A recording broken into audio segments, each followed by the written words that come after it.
Welcome to the College Investor Audio Show, where we talk about the biggest issues impacting millennial money, from student loan debt to side hustles to building wealth. We will show you how to get out of debt so that you can build real wealth for the future. Greetings. Welcome to the College Investor Audio Show. So glad you're here with us today.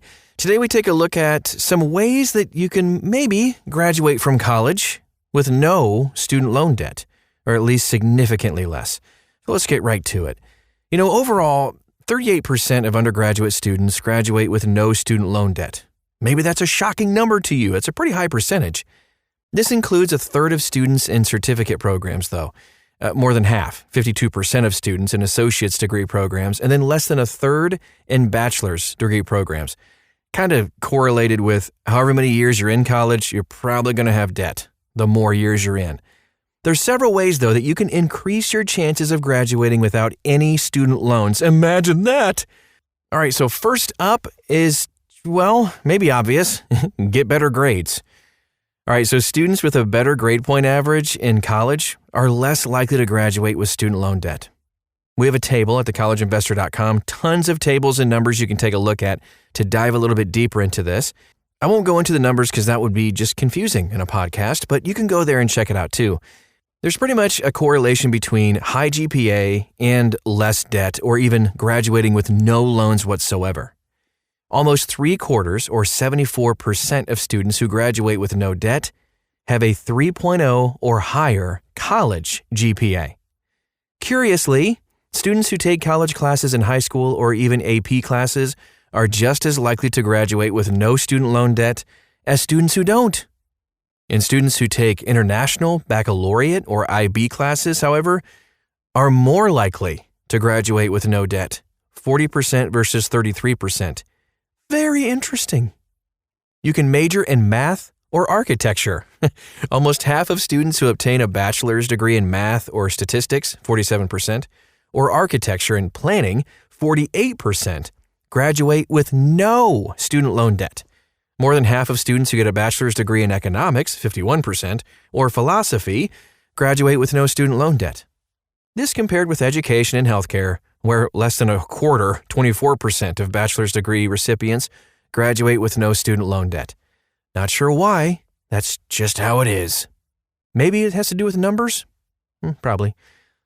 Enroll in person. This is interesting.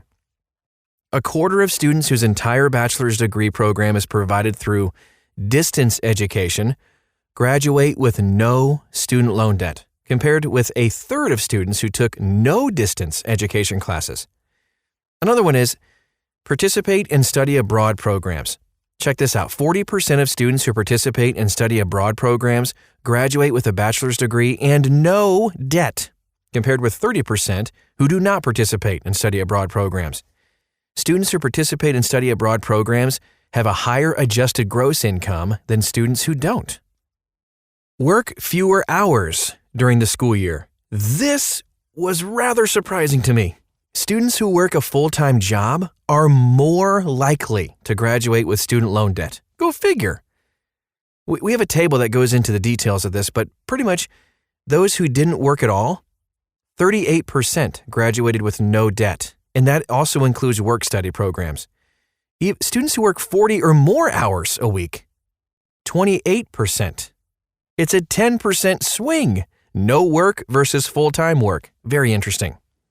You can become financially literate. This is huge. 36% of students who answered 3 financial literacy questions correctly graduated without student loan debt, compared to just 29% of all other students. Similarly, 36% of students who do not carry a balance on their credit cards graduate with no student loan debt, compared with less than a quarter, 22% of students who do not pay off their credit cards in full each month. Next, we'll take a look at financial security.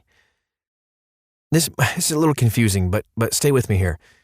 A student's ability to come up with $2,000 in the next month correlates strongly with whether the student graduates with no debt. We have a table that says 46% of students who can come up with $2,000 within the next month graduate with no debt, certainly cannot come up with $2,000 Only 17% graduate with no debt. These numbers are crazy. Okay, so let's take a look at the impact of college choice. It's a big one. Net price is the difference between the cost of attendance and all grants. It's the discounted sticker price, basically. So the amount that the student will have to pay from savings, contributions from income, student loans, etc. As the net price decreases, the student's going to have a better chance to cover college costs with resources other than loans. More than 3/4, 79% of undergraduate students who graduated with no debt enrolled in colleges with tuition and fees less than $10,000. Among students in bachelor's programs, more than half, 56%, who graduated with no debt enrolled in colleges with tuition and fees less than $10,000. More than half of undergrads and more than a third of students in bachelor's programs who graduated with no debt enrolled in colleges with a net price less than $10,000. You can see where this is going. So, students are more likely to graduate with no debt at colleges with generous, no loans financial aid policies. Go find them. College affordability. This is a huge one.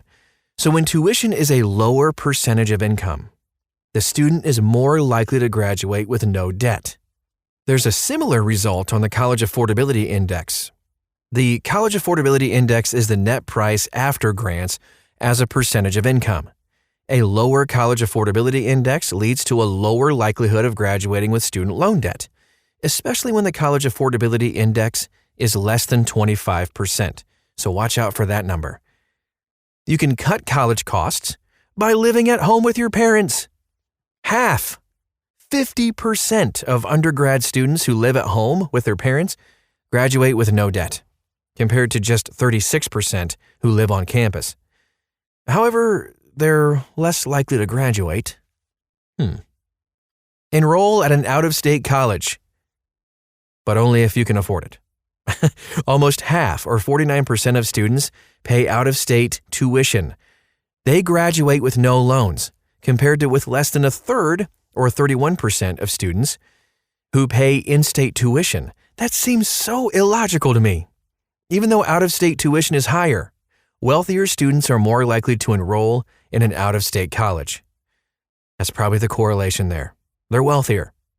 Okay, now, along with that, you can just live in the right state. Students who live in certain states are just more likely to graduate with no debt. Like Alaska, over half students graduate with no debt. California, 39% graduate with no debt. Florida, Hawaii, Louisiana, New Mexico, and Utah. I don't know about you, but I'm going to move to Hawaii. Well, then you can afford college, but you can't afford gas or milk. Which is more important? I don't know. All right, now let's move on to don't enroll at for-profit colleges. A third of students at public four-year colleges and private non-profit four-year colleges graduate with no debt, compared with just 14% of students at private for-profit four-year schools. Among all undergrad students, 81% who graduated with no debt enrolled at public colleges, compared with 13% at private nonprofit colleges and 6% at for-profit schools. 79% of the students enrolled in public colleges who graduated with no debt were in-state students. Among students in bachelor's degree programs, 2/3 graduated with no debt were enrolled at public colleges. More than a quarter were enrolled in private nonprofit schools. And you guessed it, just 4% enrolled at for-profit colleges. Interesting.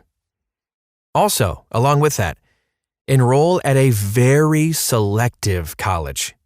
Students who enroll at the most selective schools are more likely to graduate with no loans, in part because these colleges have more generous financial aid policies.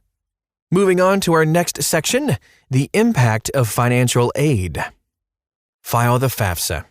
Students who apply for federal student aid by filing the Free Application for Federal Student Aid, FAFSA, are much less likely to graduate with no student loan debt. 15% versus 66%. Not filing the FAFSA is often an indicator of wealth. Students who don't file the FAFSA are also ineligible for federal student loans. making it more difficult for them to borrow. Students who receive a federal Pell Grant are much less likely to graduate with no student loans, 16 versus 39%. Go to college at the same time as your siblings. More than a third of students who have siblings in college graduate with no loans, compared with less than a third of students who do not have siblings. Kind of hard to tell, but this may be due to financial aid formulas that divide the parent contribution portion of the expected family contribution by the number of children in college. Okay, it's good to note that this might change in 2025, when the simplified FAFSA will drop this aspect of the federal need analysis methodology. It'll be very interesting to see how that correlates. Win private scholarships. You were wondering when we were going to talk about scholarships. Students who win scholarships are less likely to graduate with student loan debt. Kind of obvious, especially students who win more than one. 42% of students who win more than 10 grand in private scholarships graduate with no debt, compared with just 31% who don't win any. I didn't win any. More than half, 56% of students who win more than 25 grand graduate with no debt. Of course. So let's take a look at the impact of student characteristics. This is very interesting. Age is a big indicator. If you enroll in college immediately after graduating from high school, younger, more traditional college students are more likely to graduate with no debt. More than a third of students aged 15 to 23. Who's it? Is that Doogie Howser in there? 15. When they graduate with a bachelor's degree, graduate with no debt, compared with less than a third of students, 24 to 29, and 30 and older. Wow. Dependency status. Okay, so more than a third of dependent students graduate with nothing, compared with a quarter of independent students. Marital status. A third of students who are single graduate with no debt, compared with just 29% who are married and 23% who are separated. Children and other dependents. Almost a quarter of students who have dependents, graduate with no debt, compared with about a third of students who do not have any dependents. Military status. Almost half of students who are serving on active duty in the U.S. Armed Forces graduate with no debt, compared with a third of veterans and less than a third of students with no military service. Gender. Men are more likely to graduate with no loans than women. This trend is especially prevalent among less selective colleges and older non-traditional students, think 30 and older, married students, students who have dependents, and students who are serving on active duty in the U.S. Armed Forces. There are also some academic majors in which there is a significant difference by gender. We have a table that kind of goes into detail about this at thecollegeinvestor.com. And that's where you can find out more and take a look at some more ways to graduate from college with no student loan debt. I kind of whizzed through this a little bit, so it could have been a little bit confusing. And for that, I apologize, but that's a lot of information to pack into this podcast. Just copy and paste the title of this podcast at thecollegeinvestor.com, and you can dive deep into this article. Thanks so much for stopping by today, and we'll talk to you again real soon.